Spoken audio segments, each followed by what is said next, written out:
Faisons connaissance avec le plus important cours d'eau d'Abitibi au nord du Québec. C'est la rivière Arikana que nous survolons à présent. Cette rivière, qui est longue de près de 500 km au total, coule vers le nord et se déverse finalement dans la baie de James. Les hardis aventuriers qui s'aventuraient vers le nord par les voies navigables voyaient leur trajet interrompu par les rapides que nous apercevons. Ils devaient accoster et planter leur tente sur le rivage. Nous nous situons dans les années 1910. Rapidement, ils seront rejoints par les ouvriers qui construisaient la voie du chemin de fer transcontinental. Ce fut en 1914 que le premier train qui venait de l'Est atteignit la petite bourgade d'Amos. Le pont de fer qui enjambe l'Arikana reste un témoin de cette période.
Depuis les temps héroïques de sa fondation, la ville d'Amos a prodigieusement changé et s'est abondamment développée. Cependant, un témoin se dresse toujours sur le point culminant de l'agglomération. C'est la cathédrale dédiée à Sainte Thérèse d'Avila. En cette première moitié du XXe siècle, l'Église catholique romaine occupe une place déterminante dans la société québécoise. Il faut s'imaginer que cet édifice monumental a été érigé au milieu d'une petite ville aux maisons de bois et aux infrastructures rudimentaires, avec une population qui n'avait que de faibles moyens et qui était bien moins nombreuse qu'aujourd'hui. Il faut dire que la ville d'Amos a la chance de posséder cette construction qui est d'une originalité remarquable. Elle est de plan central, avec une majestueuse coupole de plus de 30 mètres de diamètre. Si l'on regarde la cathédrale du côté du sanctuaire, l'étagement des coupoles montre une lointaine parenté avec le style byzantin. La cathédrale a été construite en béton et en maçonnerie, de façon à être invulnérable face à d'éventuels feux de forêt qui constituaient une réelle menace. Il faut dire que cette problématique réapparaît aujourd'hui, à mesure que s'intensifient les effets du réchauffement climatique. La consécration de cette église a été célébrée en 1923, ce qui fait que cette année-ci, elle a fêté son centenaire. Après un siècle, les intempéries avaient gravement endommagé les maçonneries extérieures de la cathédrale. Une restauration de grande ampleur a été entreprise, renouvelant les parements de briques, les chaînages, les châssis de fenêtres, rétablissant l'étanchéité des écoulements d'eau pluviale et faisant face à de nombreux imprévus. Nous avons maintenant le bonheur de redécouvrir cette cathédrale dans toute la beauté qu'elle avait à l'origine.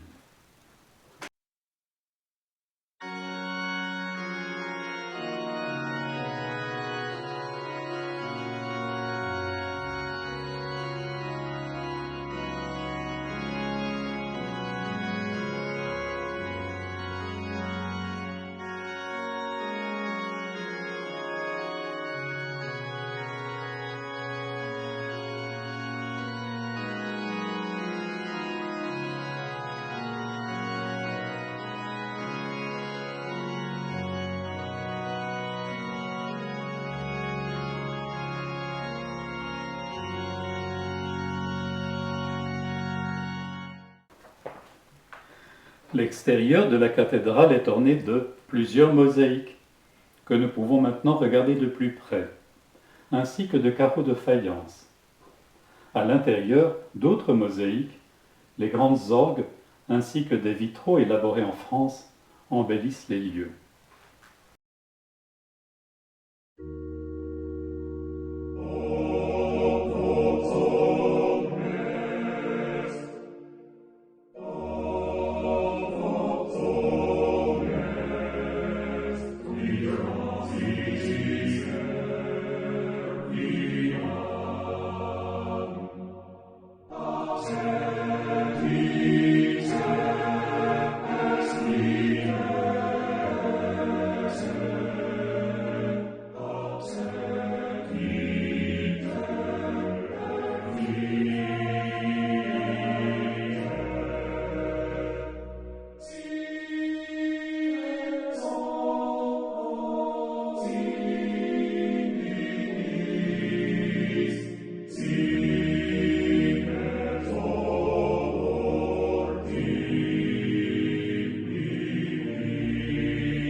L'année 2023 est l'année du centenaire de la cathédrale Sainte-Thérèse. Assurément, les anniversaires sont des moments où l'on se réjouit et où l'on se rappelle de toutes les difficultés qui ont été vaincues et dépassées au fur des temps. Par ailleurs, les anniversaires sont bien souvent des moments charnières où s'opère un changement de cap. En ce qui concerne la cathédrale, et plus généralement la vie religieuse catholique romaine dans la région et dans le Québec en son ensemble, nous pouvons constater une rupture radicale entre deux générations et le rejet abrupt de tout ce qui peut ressembler à une institution religieuse. Dans ce mouvement, la destinée de la cathédrale verra s'estomper son rôle religieux, pour se définir davantage comme un monument culturel où se dérouleront des activités diversifiées au profit de l'ensemble de la population de la ville d'Amos et de la région environnante.